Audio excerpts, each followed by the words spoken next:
ఇప్పుడు తాగుతావా ఏంటి? ఇప్పుడు దీనికి ముహూర్తం చూస్తావా ఏంటి? అది కాదు మావా, తాగనని నీలవేణికి మాటిచ్చావు కదా. అవును, బర్త్డే రోజు తాగొద్దని నీలవేణి మాట తీసుకుంది. మాట మీద నిలబడ్డాను. It's over. డేట్ మారింది. అర్ధరాత్రి దాటినా సరే నీ పార్టీ మూడు మారదురా బాబు. సరే గాని నువ్వు ఇలాంటివి చెప్పి నా మూడ్ ఆఫ్ చేయకు. తనకిచ్చిన మాట నిలబెట్టుకున్నాను. నా గురించి తను ఎలా చెప్పిందో నువ్వు చూసావు కదా. వైఫ్ ఆఫ్ తారక్ అంది.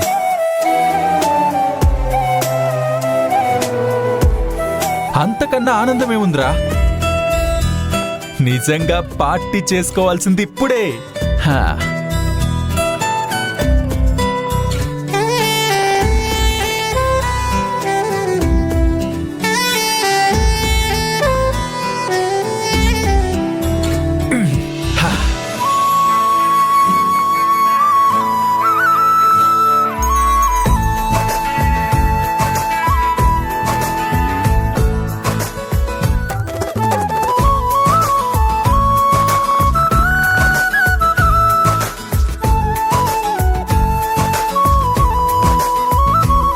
ఏంట్రా 2 గంటలైనా సరే 2 పెగ్గులు కూడా తాగలేదు?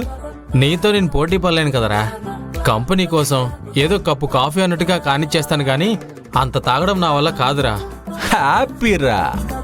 I'm happiest person in the world.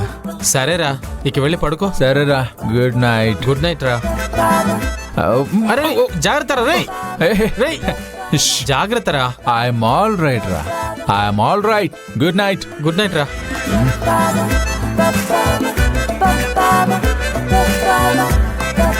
వీడేంటి మళ్ళీ అదే గదిలోకి వెళ్ళి పడుకుంటున్నాడు? సర్లే, తారక్ని తను యాక్సెప్ట్ చేశాక ఎందుకు కాదంటుంది.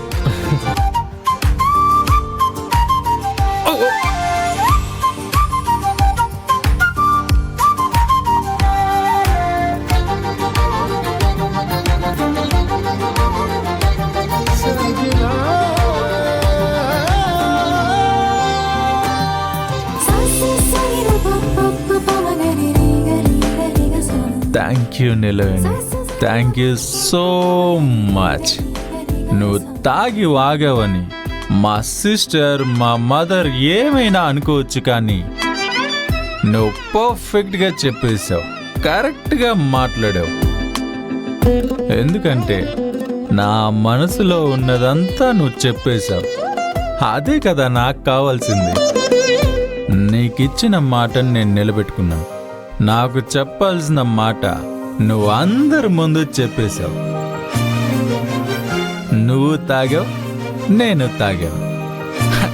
Same pinch.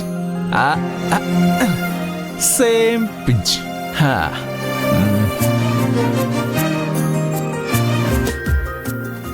లైట్స్ ఆఫ్ చేయాలి కదా.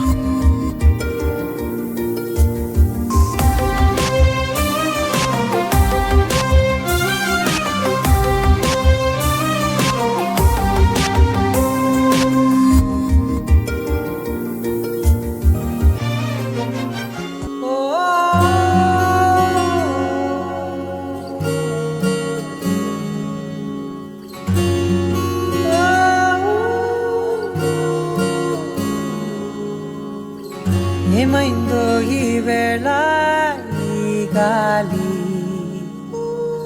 రంగులేవో చల్లిందా. I love you Neelaveni. అందమైన ఊహేదో మదిలో వాలి అల్లరేదో చేసిందా. మెత్తనైన నీ పెదవులపై నా పేరే రాశావా. నే పలికే భాషే నువ్వే అవే వన్నెలా. హో 2 కన్నులతి గుండెలపై నీ చూపే గీశావా. ఆగితే దాటి అడుగునైనా విడువలేనే నేనిలా. ఆనందమా ఆనందమదికే ఏ మందమొలికే నీ నవ్వున గుండె గదికే వెలుగే వెన్నెలా.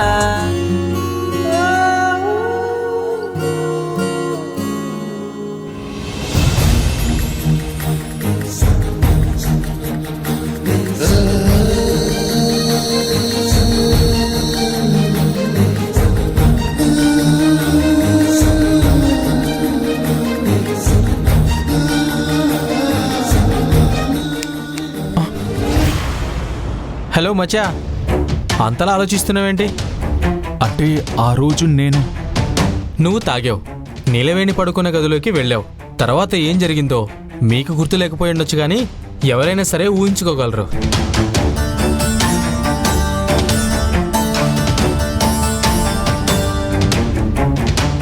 ఓ మై గాడ్, నేను నా నీలవేణితో ఆనందాన్ని చాలా సంతోషంగా చాలా మెమరబుల్గా షేర్ చేసుకుందాం అనుకున్నాను, కానీ ఇలా జరిగిపోయిందేంట్రా? సర్లే, జరిగేదంతా మన మంచిగా అనుకో. నువ్వేం గిల్టీగా ఫీల్ అవ్వాల్సిన అవసరం లేదు. తను నీ లైఫ్ పార్ట్నర్. కాకపోతే గ్రాండ్గా జరగాల్సినవి కాస్త దేవుడి దయ వల్ల ఇలా జరిగిపోతున్నాయన్నమాట.